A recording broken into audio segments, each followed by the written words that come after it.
Hello everyone, welcome to online classes. Students,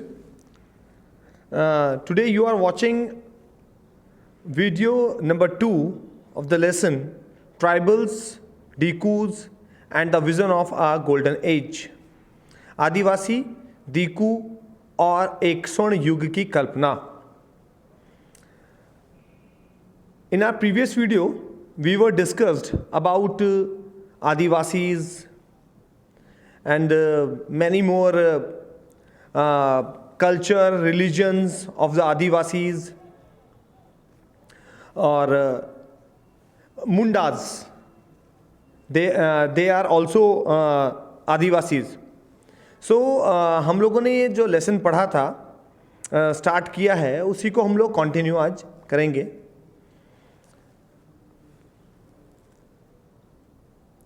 So let me start from here.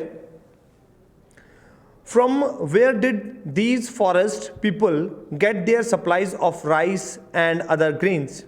यानी कि जंगलों में रहने वाले जो आदिवासी थे वो अनाज चावल कहाँ से प्राप्त करते थे? At this time they exchanged goods, getting what they needed in return for their valuable forest produce. वो लोग अपने जंगलों से प्राप्त जो महत्वपूर्ण सामान होता था, जो जंगलों से मिलने वाला सामान है. अब आप बताइए जंगलों से हमें क्या मिलता है? कीमती लकड़ियाँ, कुछ फल, कुछ दवाइयाँ, ठीक है. अच्छा, या लकड़ी से बने हुए हम अगर उनको यूटिलाइज कर लें तो उनसे हम हथियार बना सकते हैं. तो इस तरीके की औजार हम बना सकते हैं. तो ऐसी वैल्यूएबल चीज़ों को वो एक्सचेंज में देते थे, यानी कि दूसरों से कुछ ले लिया और अपना सामान उनको दे दिया. तो उसके बाद क्या बोलते हैं आगे? Eight other times they bought goods with the small amount of earnings they had. कई बार उनको कुछ चीज़ें भी खरीदनी पड़ती थी जो कि वो अपनी थोड़ी सी अपनी पूंजी में से कुछ रकम भी उनको देनी पड़ती थी. हर बार एक्सचेंज काम नहीं करता था, कई बार रकम भी चुकानी पड़ती थी. जो वो थोड़ा बहुत उनके पास अर्निंग होती थी उससे वो लोग दे करके अपनी अर्निंग यानी मनी को दे करके और सामान ले आते थे. उसके बाद क्या बोलता है कि some of them did odd jobs in the villages carrying loads और building roads while other labored in the fields of peasants and farmers. कुछ लोग उनमें से ऐसे भी थे, उन आदिवासियों में से जो लोग आसपास के इलाकों में जाकर के, गांव में जाकर के मजदूरी दिहाड़ी करने का काम करते थे, सामान उठाने का काम करते थे, लेबर का काम करते थे. और किसानों के यहाँ जो है लेबर का काम करते थे, यानी मजदूरी का काम करते थे. काश्तकारों का यहाँ पर लेबर का काम किया करते थे. When supplies of forest produce shrank, यानी कि जब जंगलों से मिलने वाले सामानों की जो उनको वो जब कम मिलने लगता था, पीछे से सामान कम मिल पा रहा है. अब जैसे मान लीजिए लकड़ियाँ नहीं मिल पा रही हैं, ठीक है, या जंगलों में जाकर के वो लोग जैसे कोई पौधा ढूंढ रहे हैं, कोई मशरूम है या शहद है, ऐसी चीज़ें अब जैसे कभी सीज़न होता है नहीं मिल पा रहा, तो उस दौरान में वो क्या करते थे? Tribal people had to increasingly wander around in search of work as labours. तो वो अपने आसपास के इलाकों में, ठीक है, लेबर की तरह, एक मजदूर की तरह काम ढूंढने के लिए जाया करते थे. उसके बाद देखिए, but many of them like the Baigas. ये बेगाज क्या है? ये भी जनजाति होती है, Baigas of central India. Baigas कहाँ मिलते हैं? सेंट्रल इंडिया में मिलते हैं. Were reluctant to do work for others. ये इसको अपमान मानते थे, ठीक है, और उनके यहाँ पर दूसरों के यहाँ काम करना मनाही थी, यानी वो लोग दूसरों के यहाँ काम करने नहीं जाते थे क्योंकि वो उसको अपमान मानते थे, ठीक है. तो बेगाज ऐसे आदिवासी थे जो दूसरों के यहाँ काम करने नहीं जाया करते थे. The Baigas saw themselves as people of the forest who could only live on the produce of the forest. बेगाज ऐसे आदिवासी थे जो कि अपने आप को जंगलों की संतान मानते थे, अपने आप को जंगल का ही वासी मानते थे और जंगल से बने सामानों को ही उपयोग करते थे. इसके अलावा उनके कोई और उनकी इच्छाएं नहीं थी. ठीक है। हम दूसरे सामानों को तभी लेते हैं जब हमारा गुजारा बसर उन अपने बनाए हुए सामान पर नहीं चलता। अब देखिए, आपको वैसे मैं फैक्ट बताऊं कि हमारे देश के अंदर ये दुर्भाग्य है कि हम दूसरे देशों से मंगाने वाले सामान पर आश्रित हैं। ठीक है, हम दूसरे देशों से सामान मंगा करके उसे यूज़ करना चाहते हैं, खुद कुछ नया बनाना नहीं चाहते। ठीक है, जबकि हमारे आदिवासियों से हमें बहुत सीखने को मिल रहा है कि वो जंगल से मिले हुए सामान से ही जीवित रहते थे, यानी कि वो उसी में खुश थे, वो उसी सामान में सरवाइव करना जानते थे। ठीक है, अपने जंगल से मिलने वाले सामान से ही सरवाइव करना जानते थे। ये बात हमें आदिवासियों से सीखने को मिल रही है। अब जैसे मैं आपको एग्जांपल देता हूं, अगर हम अपने व्हीकल्स की बात करें तो हम आज भी डिपेंडेंट हैं पेट्रोल पर, पेट्रोलियम प्रोडक्ट्स पर, जबकि पेट्रोलियम इंडिया में नहीं होता, हमें फॉरेन कंट्रीज से उसको मंगाना पड़ता है, इंपोर्ट करना पड़ता है, और वो इसीलिए हमें महंगा मिलता है क्योंकि हमारे देश में नहीं होता, और हमें जब दूसरे देश से मंगाना पड़ेगा तो वो महंगा मिलेगा। ठीक है, हम खुद कोई ऐसी टेक्नोलॉजी, ऐसी चीज़ें नहीं बनाना चाहते या नहीं कर रहे हैं उस चीज़ को लेकर के जिससे हम खुद सेल्फ डिपेंडेंट हो सकें। और सेल्फ डिपेंडेंट होना हम पर डिपेंड करता है, ना कि सरकार पर। सरकार वही काम करती है जो लोग चाहते हैं। ठीक है, और अगर लोग नहीं चाहेंगे तो सरकार भी नहीं चाहेगी। आप पैसे भरते रहिए, सरकार पेट्रोल महंगी कीमतों में बाहर से मंगाती रहेगी। आप पैसे भरिए, अब वो आज 80 रुपये लीटर है, आप पैसे भरिए। अब 80 की जगह, अब कुछ दिन बाद जब आप डिमांड बढ़ेगी तो 80 की जगह 90 हो जाएगा, हम 90 रुपये भी पे करेंगे। 90 की जगह 100 हो जाएगा, हम 100 रुपये भी पे करेंगे। ठीक है, क्योंकि ये हमारे कंट्री में तो होता ही नहीं है। ठीक है, और ना ही हम कोई और सब्स्टिट्यूट या ऑल्टरनेट ढूंढना चाहते। तो सुधार करना हम लोगों के हाथ में होता है, सरकार वही करती है जो हम चाहते हैं। ठीक है, ये चीज़ है। तो अगर हम कोई इनिशिएटिव नहीं लेंगे तो गवर्नमेंट भी उसके लिए कोई इनिशिएटिव नहीं लेगी, क्योंकि सरकार में जो लोग बैठे होते हैं वो हम ही लोग चुन के भेजते हैं, यानी कि वो हम लोगों जैसे ही हैं। ठीक है, अच्छा, तो यहाँ पे हमें आदिवासियों से बहुत ही अच्छी बात सीखने को मिल रही है, बेगा जनजाति जो कि सेंट्रल इंडिया में मिलती है। अब देखिए, यहाँ पर फिलहाल हम एक मैप को देखते हैं, ये बहुत इंपॉर्टेंट मैप है। और आप देखिए, यहाँ पर कुछ जनजातियों के नाम लिखे हैं, आदिवासियों के नाम लिखे हैं। देखिए, पहले यहाँ पे गैडीज और वन गुज्जर, कौन सा इलाका दिखाया हुआ है? हिमाचल प्रदेश दिखाया हुआ है। ठीक है, पंजाब के हिली रीजन्स में, हिमाचल प्रदेश में, वहाँ पर मिलते हैं गैडीज और वन गुज्जर। उसके बाद देखिए आप, उसके बाद क्या है, उसके बाद देखिए भोटिया। भोटिया कहाँ दिखाए हुए हैं? भोटिया उत्तराखंड में। ठीक है, सहारिया, सहारिया कहाँ? राजस्थान में। अब देखिए आप, सहारिया, सहारिया वर्ड कहाँ से बन रहा है? सहारा, सहारा डेजर्ट कहाँ है? राजस्थान में। ठीक है, तो सहारा वर्ड से बन गया सहारिया, यानी सहारिया जनजाति जो राजस्थान के रेगिस्तानी इलाकों में रहती है। भील, भील बहुत इंपॉर्टेंट वर्ड है, भील। ठीक है, ये भी कहाँ मिलते हैं? राजस्थान में। भील, आपके नॉलेज के लिए बता दूं, महाराणा प्रताप, ठीक है, जिन्होंने मुगलों से टक्कर ली, उनसे लड़े, तो उनकी हेल्प की थी भील जनजाति ने, जो कि जंगलों में रहा करती थी। भील जनजाति, उन्होंने महाराणा प्रताप के लिए हथियार बना करके दिए। भील जनजाति ने, उन्होंने अपने आभूषण दे दिए हथियार बनाने के लिए, जो उनके पास आभूषण थे वही। और भील जनजाति ने ये प्रतिज्ञा ली थी कि जब तक महाराणा प्रताप अपने घर में नहीं चले जाएंगे, हम भी उसी तरीके से जैसे महाराणा प्रताप रहते हैं, हम भी वैसे ही रहेंगे। और मैं आपको बता दूं कि आपको आपके इलाके में भी कुछ इसी तरीके से भटकते हुए आपको कुछ ऐसे जनजाति के लोग मिलेंगे जो कि फ़िलहाल लोहार का काम करते हैं, यानी कि लोहे का सामान बनाने का काम करते हैं। वो भील जनजाति के लोग होते हैं।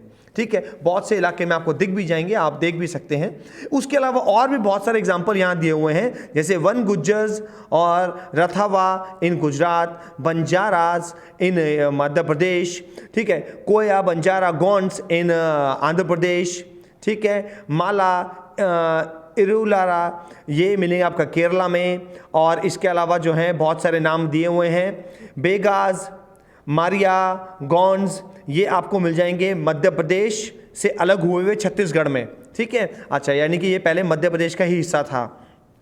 उसके बाद आपका पराजा, बोंडा, कांधा, कोया, सरोहा, कोहन्स आपको उड़ीसा में। इसी तरीके से आपको और नाम देखने को मिलेंगे, ये आप लोग रीड कर लीजिएगा, नॉर्थ ईस्ट के नाम आप पढ़ लीजिएगा, ठीक है। चलिए एनीवेज कर आगे चलते हैं। और इनमें से जो नाम है ये सब इंटरनल क्वेश्चंस में पूछे जा सकते हैं, मोस्ट इंपॉर्टेंट नेम्स हैं, ठीक है, जरूर से याद करिए। आगे देखिए, उसके बाद द बेगास, अच्छा ये तो हमने पढ़ चुका था। Tribal groups often needed to buy and sell in order to be able to get the goods that were not produced within the locality.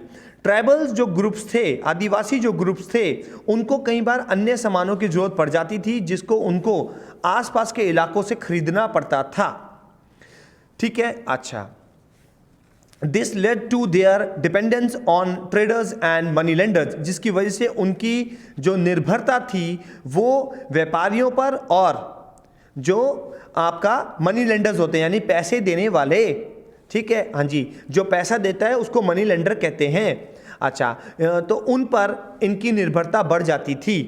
Traders came around with things for sale and sold the goods at high prices. जो व्यापारी बाहर से सामान बेचने आते थे वो महंगी कीमतों में अपना सामान बेचा करते थे। अच्छा, जिससे कि होता यह था जब आपकी ज़रूरतें बढ़ जाती हैं तो आपको वो सामान चाहिए ही चाहिए, हर हाल में चाहिए, ठीक है। तो उसके लिए चाहे आपको महंगी कीमत ही चुकानी पड़े। जैसे मैंने आपको एग्जांपल दे दिया पेट्रोल का, ठीक है, आपको पेट्रोल चाहिए ही चाहिए। अब चाहे वो 70 रुपये का मिले, चाहे 80 का मिले, चाहे 90 का मिले, आप उस पेट्रोल को लेंगे ही लेंगे, क्योंकि आपका काम एक दिन भी बिना पेट्रोल के नहीं चलेगा।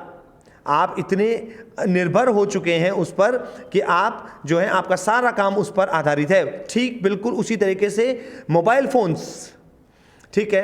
आपको एग्जाम्पल के तौर पे बता दूं कि जियो कंपनी ने जब अपना 4G नेटवर्क लॉन्च किया तो उसको फ्री में दिया कस्टमर्स को, फिर उसको कम कीमत में देना शुरू करा, थोड़े से पैसे चार्ज करें। आज की तारीख में उनका जो रिचार्ज है वो 600 रुपये का हो चुका है।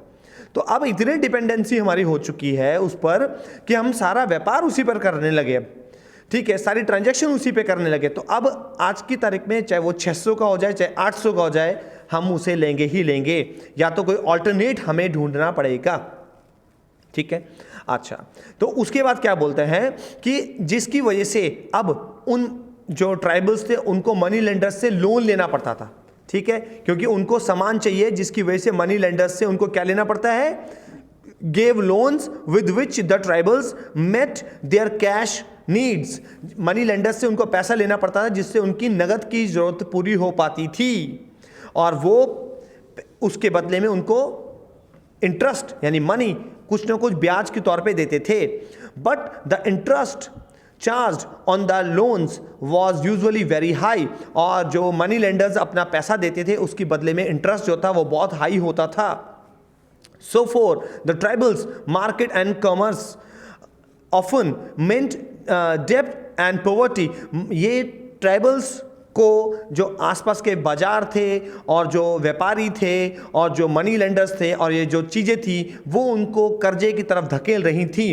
दे therefore came to see the money lenders and traders as evil outsiders and the cause of their misery.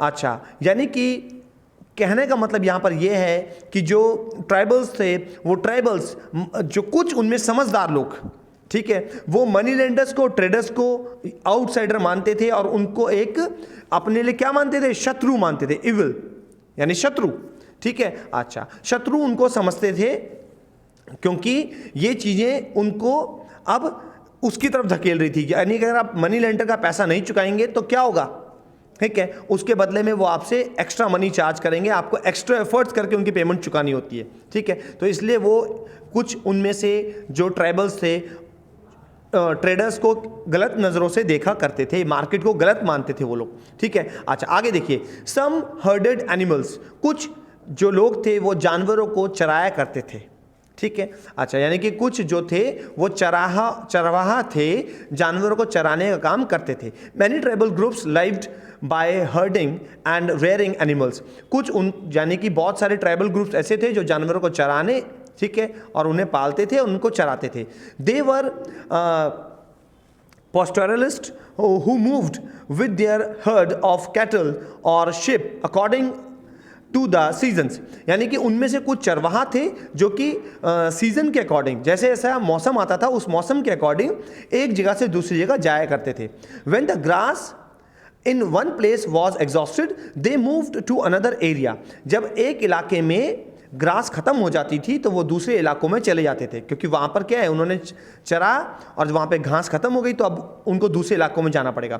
The Van Gujjars of the Punjab hills and the Labadis of Andhra Pradesh were cattle herders, the Gaddis of Kullu were shepherd, यानी कि जो one Gujjar थे पंजाब के और लेबाडीज, ये भी आदिवासियों के ही नाम है आंध्र प्रदेश के, ये क्या थे, कैटल हर्डर्स थे, यानी कि पशुपालक थे, पशु पालते थे।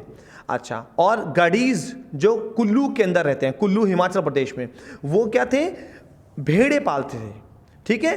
अच्छा, एंड द, इसीलिए मैं आपको बताऊं, कुल्लू के शॉल, कुल्लू की टोपी वो बहुत फेमस है, क्योंकि कुल्लू में बहुत ठंड पड़ती है और वहाँ पर भेड़ पालने वाले आदिवासी लोग रहते थे। अब तो देखिए बदल गया सिस्टम सारा, अब तो नहीं मिलते। बाकी कुल्लू की शॉल और कुल्लू की जो जैकेट्स थी वो बहुत फेमस थी, इसके लिए कुल्लू के अंदर एक फेमस मेला भी लगता है।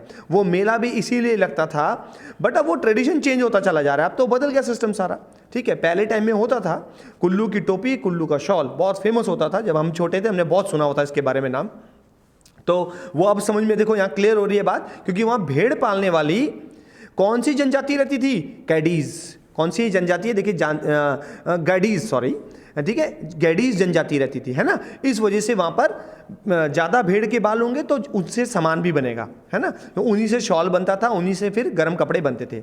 अच्छा, एंड इसके अलावा बकरावल्स ऑफ कश्मीर रेयर्ड गॉट्स, बकरावाल्स नाम की जनजाति जो कि कश्मीर में मिलती थी, ठीक है, वो भेड़ क्या पालती थी, बकरियां पालती थी।